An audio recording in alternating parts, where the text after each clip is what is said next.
Je vous retrouve cette semaine pour la guidance du 29 janvier au 4 février. J'espère que vous allez bien. J'ai été un peu désarçonnée en faisant la guidance parce que donc, cette semaine j'ai encore utilisé le tarot soufi d'Aïeda Hussein. J'ai été désarçonnée parce que toutes les cartes sont tombées à l'envers. Traditionnellement, quand les cartes... Bon, ça dépend des jeux, mais traditionnellement, quand même, quand les cartes tombent à l'envers, alors c'est plus ou moins important selon les tirages, clairement, parce que des fois j'entends que c'est pas du tout la chose à retenir. Mais traditionnellement, ça sous-entend quand même quelque chose de l'ordre du blocage ou d'une énergie, j'entends le mot rétrograde, donc de quelque chose en tout cas qui nous incite à réfléchir. Et voilà, ça m'a un peu désarçonnée parce que je me suis dit mince alors. Puis en fait après, ça a éveillé surtout des peurs, soyons très honnêtes. Et puis en fait, en me posant et en réfléchissant, la première phrase déjà que j'ai entendue bien avant de tirer les cartes, maintenant c'est une tradition, on m'envoie toujours une phrase avant que je fasse le tirage, c'était la phrase « Soyez sûr que la vie sera surprenante ». Donc c'est intéressant.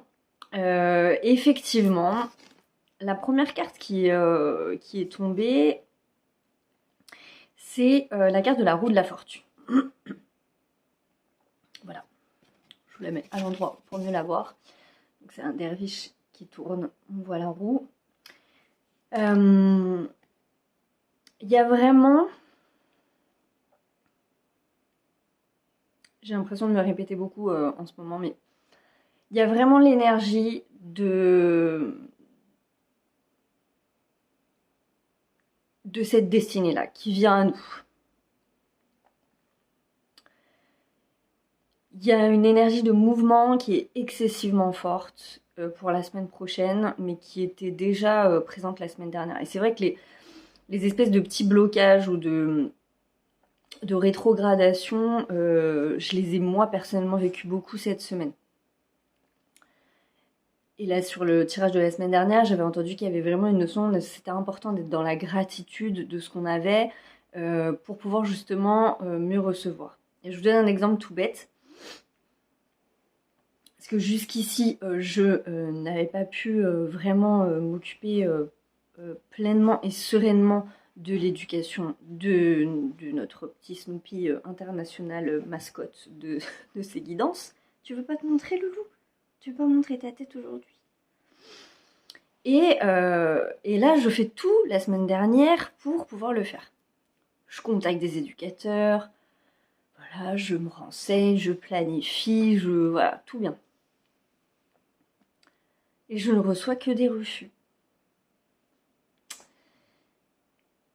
Et forcément, beaucoup de contrariété à l'issue de ça. Parce que c'est vrai que comme on est dans un mouvement de libération, en plus, si on tend à se libérer encore davantage et qu'on se retrouve avec des freins, ça peut créer un tout petit peu de crispation, très légère.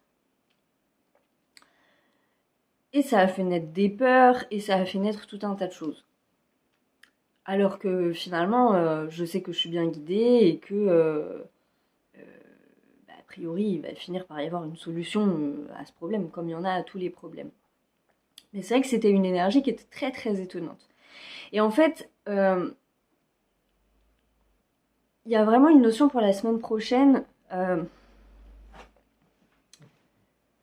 crois vraiment qu'on nous déstructure. C'est-à-dire qu'on ressent les choses qui viennent à nous, on sait à peu près où on doit aller, tenir par rapport à nos projets. Il y a quelque chose qui s'affine de cet ordre-là. Mais il y a une déstructuration complète sur la manière dont les choses elles doivent nous arriver.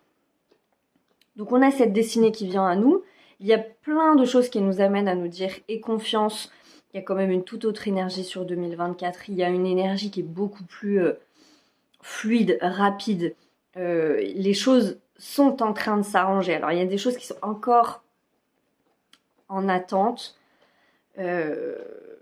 je pense que c'est des choses qui vont se régler là sur les 3 premiers mois de l'année, petit à petit. Mais c'est vrai qu'on est parfois sur du étape par étape. D'où cette notion de patience un peu qui ressort quelquefois. Donc il y a des bouts qui nous reviennent. On commence comme le petit pousset un peu, on suit les cailloux. Et ça peut encore paraître décousu et on peut ne pas savoir. Alors je sais pas, vous voyez par exemple dans le cas de l'éducateur pour mon chien, je sais pas, peut-être qu'un jour je vais me promener et je vais tomber dessus. J'en sais rien, mais bon, peut-être que ça sera de cet ordre-là. Il y a une notion aussi d'accepter le mouvement, d'accepter de suivre le mouvement du cœur, qui sera pas forcément celui de la raison, qui sera encore moins celui du mental, qui sera peut-être surprenant justement. En fait, les mots qui me résonnent pour la semaine prochaine, c'est vraiment surprenant, étonnant. Et j'ai envie de dire que si on est de cet ordre-là, effectivement, ce que ça va venir travailler, et je pense très sincèrement que c'est pour ça que toutes les cartes de la semaine sont sorties à l'envers, c'est que ça peut faire venir nous faire ressortir des peurs, de l'étonnement, des choses de l'ordre d'être désarçonné, de peut-être perdre un petit peu des repères, de ne pas se sentir peut-être en capacité de... voilà, des espèces de choses de ce type-là, qui ne seront en somme pas des freins véritablement, mais des choses sur lesquelles on doit réfléchir, faire un peu d'introspection, libérer. Ce que ça m'a aussi dit, c'est qu'on était sur les énergies de la fin du mois de janvier et que du coup on est dans la lignée du mois, comme les semaines qui sont à cheval entre 2 mois sont toujours un peu particulières parce que ce qui n'est pas forcément le cas, des fois quand on arrive au premier, tout d'un coup il y a un basculement d'énergie. Et là, il y a une espèce de transition qui se fait avec les énergies de février. Énergie de février, dont j'ai tiré une carte à la fin, je vous montrerai. Donc, on pourrait être totalement cette semaine appelé à sortir de notre zone de confort, en vivant des choses surprenantes, en ayant des solutions surprenantes à nos problématiques, encore une fois, quelle qu'elle soit, quel que soit le domaine, professionnel, amoureux, des projets, peu importe vraiment le domaine. Et ça va demander, je crois, de la souplesse et de la flexibilité. J'en parle souvent, mais là, clairement, c'est le cas. Il y a une notion, et ça c'est pour le milieu de la semaine. Sur le milieu de la semaine, c'est le 9 de coupe qui est sorti. Et cette carte, elle parle vraiment de déploiement. De déploiement de soi. De souhait. C'est l'équivalent... le 9 de coupe, c'est l'équivalent du souhait, des désirs. Cette carte, elle parle de ça. Et il y a encore une notion de gratitude sur cette carte. De se sentir en gratitude pour ce qui nous arrive. Tout simplement, pour ce qui nous arrive. Quelle que soit la forme que ça peut prendre. Même si cette forme peut créer sur le moment, peut-être. Je sais pas pourquoi ça m'évoque ça, mais c'est ce que ça m'évoque, peut-être un peu de déception. Mais il y a vraiment une notion de plan divin qui est à l'œuvre, de choses qui, et je le constate très souvent en ce moment, j'en parlais encore hier soir, mais je le constate très souvent en ce moment que petit à petit, tous les jours, on a des révélations sur le pourquoi les choses se mettent en place de cette manière-là. Et c'est vrai que c'est déstructurant parce que finalement, c'est comme si un petit peu la route, elle pourrait être droite, mais le chemin que les guides nous font prendre, il est un petit peu en zigzag. Et des fois, on se dit, pourquoi vous me faites aller là alors qu'au final, je pourrais peut-être tracer tout droit. Non, parce que derrière chaque petit détour, il y a un enseignement qui est important pour la suite. Et on s'endurcit beaucoup, on s'est beaucoup endurci, je le crois, pour une grosse partie d'entre nous sur ces 3 dernières années. Ça a pu créer de l'amertume. Mais en fait, c'était une bonne chose parce qu'on avait besoin d'être renforcé. On avait besoin aussi d'être renforcé, je pense, parce que on est confronté à des énergies qui sont puissantes et à des déprogrammations qui sont puissantes. Et ça demande une volonté, une rigueur, une tempérance excessivement forte. Donc sur le milieu de la semaine, on retrouve cette énergie de mouvement, de connexion avec le cœur, de connexion au cœur, à nos désirs et à nos souhaits. De toute façon, c'est ce qui nous est demandé très fortement en ce moment, c'est de s'accrocher très très fortement à ce qu'on désire, même si c'est pas encore là, même si c'est pas encore là maintenant tout de suite comme on le souhaite, mais en tout cas de s'y accrocher et de croire, d'avoir confiance. Il y a la foi, la foi est fondamentale en ce moment, véritablement. Sur la fin de semaine, on a la carte du sultan, qui est l'équivalent de l'empereur. Je vous la montre à l'endroit, qui est ressortie aussi à l'envers. Et là, cette carte, elle nous invite à nous questionner sur... Bon, l'empereur, c'est le rapport à l'autorité, beaucoup, mais là, c'est vraiment une notion, justement, pardon, de rigidité, de structuralisme, notre rapport à l'équilibre cœur-ego, à l'équilibre cœur-mental. Donc on est vraiment sur la même thématique toute la semaine. C'est vraiment des invitations et des réflexions pour libérer toutes les dernières choses qui doivent impérativement être libérées. Parce que sur le mois de février, c'est la carte du fils de bâton qui est ressortie. Ça, c'est une énergie, c'est une carte que j'ai tirée pour demander les énergies de février, parce que j'avais du mal à comprendre où ça nous menait, tout ça. Et le fils de bâton nous parle d'exaltation, nous parle de feu ardent, de quelque chose d'énergique, de passionné. Donc on est sur une toute autre énergie sur le mois de février. Donc là, cette semaine, il y a vraiment une notion on va être amené en tout cas à se délester de certaines croyances pour que justement le mouvement se fasse de manière plus fluide et qu'il suive bien ce rythme du cœur, cette intention du cœur, cette vibration du cœur. Et pour la thématique de la semaine, j'ai utilisé l'oracle d'Eric, message des plantes du monde, et j'ai voulu tirer 3 cartes. La première qui est sortie, c'est le noyer, donc le numéro 44. J'aime bien, moi je suis très souvent sur les chiffres, les nombres ont une place fondamentale dans ma vie. Cultivez votre foi en vous, une grande abondance va venir à vous. Donc voilà, il y a la foi, il y a l'abondance, tout est présent. Il y a une histoire d'amour qui est en cours, mais une histoire d'amour avec soi, véritablement, avec l'amour de soi. Embrasser son parcours, le 13, c'est le numéro 13. J'aime beaucoup cette carte. Dans l'oracle d'Eric, je l'adore. Une rencontre d'amour et de spiritualité se profile, et cette rencontre, je crois, c'est vraiment le déploiement de notre énergie profonde, de ce qu'on a toujours été, mais qui a été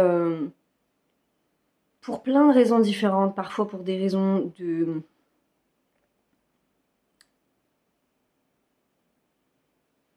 protection, parfois pour des raisons de vie antérieure, de karma, de